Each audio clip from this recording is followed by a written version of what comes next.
નમસ્તે મિત્રો, હું છું આશા અને આપ સાંભળી રહ્યા છો કહેવત કથા. મેં ગયા વખતે એક કહેવત રજૂ કરી હતી, સઈની સાંજ અને મોચીની સવાર.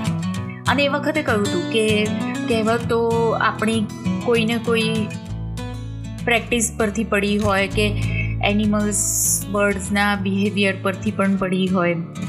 તો એવી જ એક કહેવત આજે હું રજૂ કરવા જઈ રહી છું, જેનું નામ છે બિલાડીના ગળે ઘંટ કોણ બાંધે. તમે આ સાંભળી જ હશે ક્યારેક ને ક્યારેક અને એનો ઉપયોગ પણ કર્યો હશે. જ્યારે આ કહેવત પર કામ કરતી હતી ત્યારે મને એક નાનપણની વાત યાદ આવી ગઈ, જે હું શેર કરવા માંગુ છું. જ્યારે અમે ખૂબ નાના હતા ને ત્યારે એ વખતે બધાના ઘરમાં ટીવી નહોતા અને પ્રોગ્રામ્સ પણ બહુ નહોતા આવતા, અને ટીવી પણ મોટાભાગે નહીં, બ્લેક એન્ડ વ્હાઇટ ટીવી જ હતા. ત્યારે દર રવિવારે હિન્દી મૂવી સાંજના સમયે ટીવી પર આવતું, અને જેના પણ ઘરે ટીવી હોય ત્યાં બધા જ જોવા ભેગા થઈ જતા અને કોઈ ના પણ નહીં પાડતા. તો અમને પણ એ જોવા જવાનું મન થતું, પણ મારા દાદી બહુ સ્ટ્રિક્ટ હતા, એ કોઈના ઘરે અમને જવા દેતા નહીં. એટલે સવારથી જ અમે લોકો જાત જાતના કિમિયા વિચારતા કે દાદી પાસે હા કેવી રીતે પડાવ્યું. અને એ વખતે મારી મમ્મી હંમેશા અમને પૂછતી, આજે બિલાડીના ગળે ઘંટ કોણ બાંધવાનું છે. એ વખતે તો અમને બહુ રીસ ચડતી અને અમે કહેતાય ખરા કે તું કેમ અમને પરમિશન અપાવતી નથી. પણ એ વાતો આજે યાદ કરીને હસવું પણ આવે છે, અને એ યાદો કોઈ ખજાનાથી કમ નથી. તો આવો મિત્રો, આજની આ કહેવત કઈ વાર્તા પરથી પડી છે એ તમને સંભળાવું.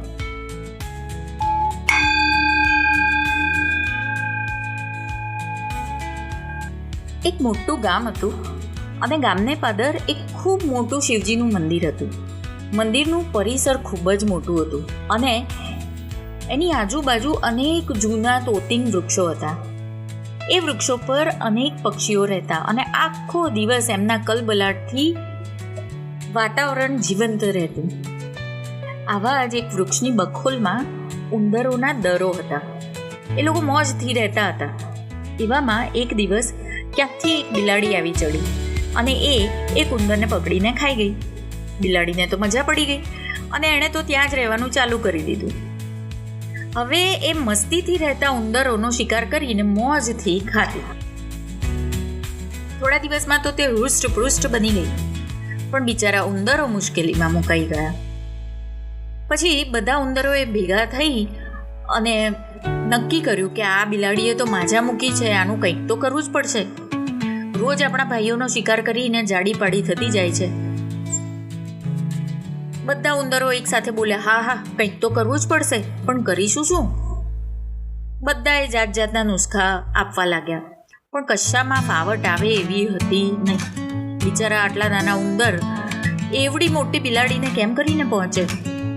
બહુ વિચારને અંતે એક ગરડા ઉંદરે સુઝાવ આપ્યો કે બિલાડીના ગળામાં એક ઘંટડી બાંધી દઈએ ને તો એ જ્યારે આપણી નજીક આવે એટલે ખબર પડી જાય.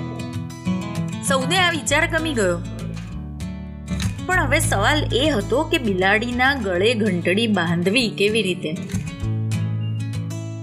એક ખૂબ ઉત્સાહી ઉંદરે કહ્યું કે જ્યારે એ સૂઈ ગઈ હોય ત્યારે ઘંટડીવાળી દોરી બે બાજુથી પકડી અને ગોળ ફરતે બાંધી દેવી. બધાને આ સારો લાગ્યો સુઝાવ. એ પ્રમાણે બે ઉંદરો તૈયાર થયા અને બિલાડી સૂતી હતી ત્યારે દોરી લઈને એની નજીક ગયા, પણ બિલાડીને તો તરત જ ઉંદરની ગંધ આવી ગઈ અને ચપળતાથી એક જ પંજામાં એક ઉંદરડાને પકડીને શિકાર કરી નાખ્યો.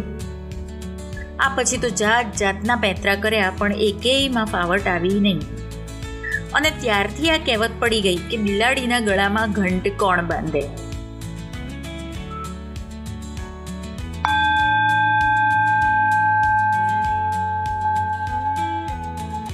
મિત્રો, જ્યારથી આ સૃષ્ટિ બની છે ત્યારથી એક વણલખ્યો નિયમ છે કે મોટા નાનાને ખાય, એટલે કે હંમેશા શક્તિશાળીનું પલ્લું ભારે હોય અને એનાથી નબળા હોય તેમણે થોડું અંતર રાખવું સારું.